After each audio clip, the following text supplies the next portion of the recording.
ககன் இன்னொரு கல்யாணம் பண்ணிக்க ரெடி ஆயிட்டான். அவன் வாழ்க்கையிலிருந்து நிரந்தரமா பூமியை வெட்டி விட்ட மாதிரிதான். அவன் கை கால்ல விழுந்து கெஞ்சு கேட்டாலும் ககன் இதுக்கப்புறம் பூமியை நம்புற மாதிரியே இல்ல. பாசம் இருக்கிற இடத்துலதான் பலவீனமும் இருக்கும். அந்த பலவீனத்தை புடிச்சிட்டோம்னா எப்பேற்பட்டவங்களா இருந்தாலும் சரிஞ்சிருவாங்க. ரைட் டைம்ல பூரி கல்யாணத்தை நிறுத்தி அந்த பழி மொத்தத்தையும் நான் பூமி மேல போட்டுட்டேன். பூமி தான் என் லைஃப்னு நினைச்ச ககன் இப்போ என் லைஃப் டைம் எதிரியே பூமி தான் நினைக்க வச்சிட்டேன்.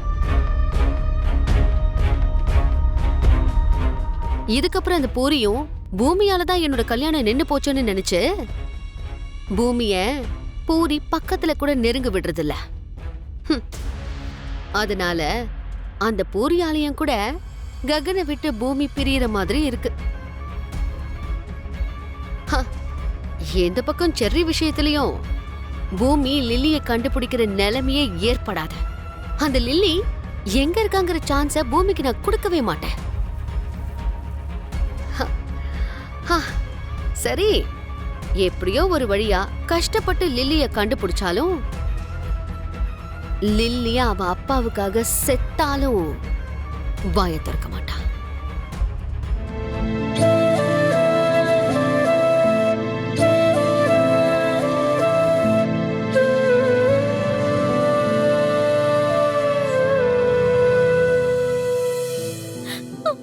ஐயோ, என்னங்க நம்ம செர்ரி, என்னங்க அவனுக்கு இப்படி வேலைக்கெல்லாம் மாட்டி கூட்டிட்டு வராங்க? அவன் அப்படி என்னங்க தப்பு பண்ணா? அவன் தப்பு பண்ணல நமக்கு தெரியும். ஆனா போலீஸ் அவனை குற்றவாளியா தான் பாப்பாங்க மீரா.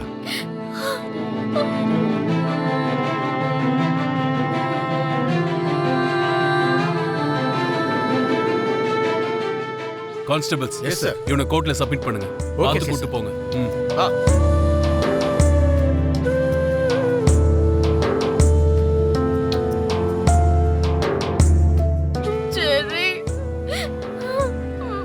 சார், ஒரு நிமிஷம் சார். சரி, ப்ளீஸ். வாயா.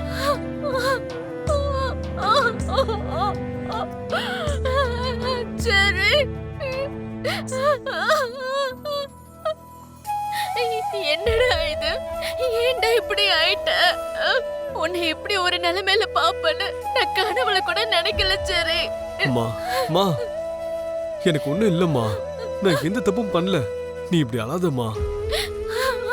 அத்தை, அழாதீங்க. நான் செர்ரியை எப்படியாவது வெளியில கொண்டு வந்துருவேன். நீங்க தைரியமா இருங்க.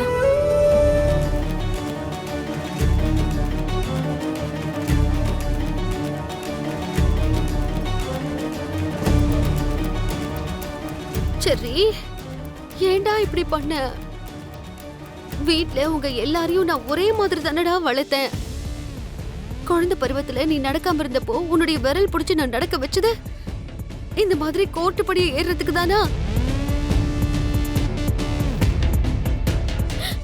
அண்ணே, இவன் எந்த தப்புமே செய்யல. இவனை நீங்க தான் எப்படியாவது காப்பாத்தி கொடுக்கணும் அண்ணே. இந்த உதவியை மட்டும் செய்யுங்க. மீரா, உன்னோட அண்ணி செய்ய வேண்டியதெல்லாம் செஞ்சுட்டாங்கல்ல. இனி புதுசா செய்யறதுக்கு என்ன இருக்கு? என்ன பேசிட்டு இருக்க கேபி? நான் செர்ரியோட நலனுக்காக என்ன யோசிச்சுட்டு இருக்கேன்னு உனக்கு எப்படி தெரியும்? நக்ஷத்ராவுக்கு டைவர்ஸ் வாங்கி கொடுக்கவா? ஷட் அப்.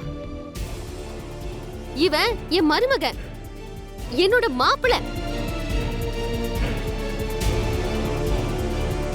ஆக்சுவலி இவங்க ரெண்டு பேரும் எவர் கிரீன் கப்பலா இருக்கணும்னு ஆசைப்படுறவங்களோட வரிசையில இருக்கிறது நான் தானே தெரியுமா?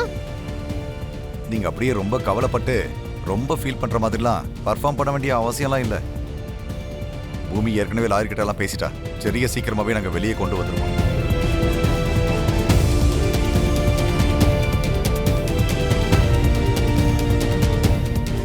கோர்ட்டுக்கு நேரம் ஆயிடுச்சு, வாங்க. செர்ரி,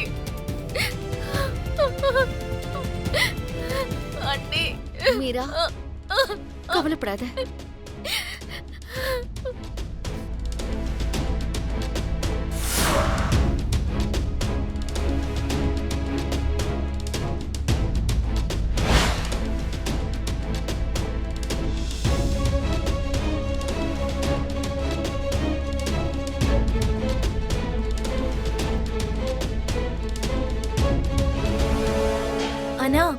இதெல்லாம் எதுக்காக பண்ணிட்டு இருக்க?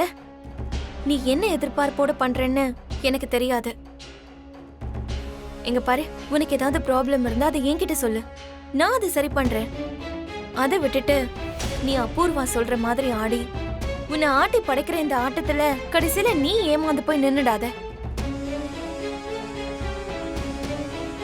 இங்க பாரு, சொல்லு, உண்மைய சொல்ல போறியா இல்ல பொய் சொல்ல போறியா? நல்லவங்களை ஜெயிக்க வைக்க போறியா இல்ல கெட்டவங்களை ஜெயிக்க வைக்க போறியா? சொல்லு லில்லி.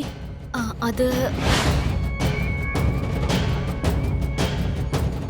என்ன லில்லி, இவ ஏதோ உன்னை மிரட்டுற மாதிரி தெரியுது.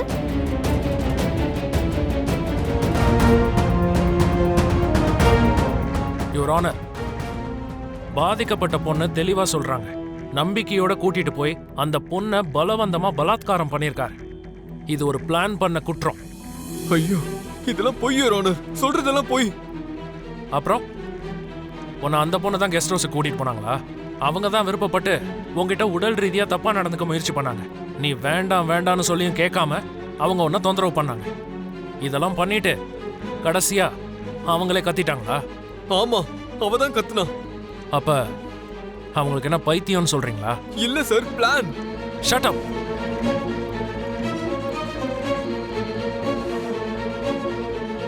எந்த வயசு பொண்ணாவது இந்த மாதிரி கோர்ட்ல ஏறி என்ன ஒருத்தங்க கற்பழிச்சிட்டாங்கன்னு பப்ளிக்கா சொல்லுவாங்களாயா?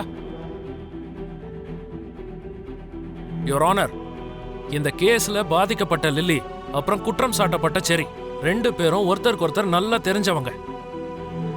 அப்படி தெரிஞ்சிருந்த நம்பிக்கையை வச்சுதான் குற்றவாளி சாதகமா பயன்படுத்திக்கிட்டாரு. இது மட்டும் இல்ல யுவர் ஆனர், பேக்ரவுண்ட்ல நான் நடத்தின என்கொயரியில இவரோட காலேஜ் டேஸ்ல கூட இவரு நிறைய பொண்ணுங்களோட ஃப்ளர்ட் பண்ணி சுத்தி இருக்காரு. யுவர் ஆனர், இதெல்லாம் பொய் யுவர் ஆனர்.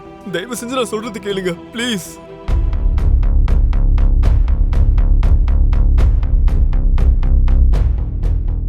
பூமி, லாயருங்கம்மா.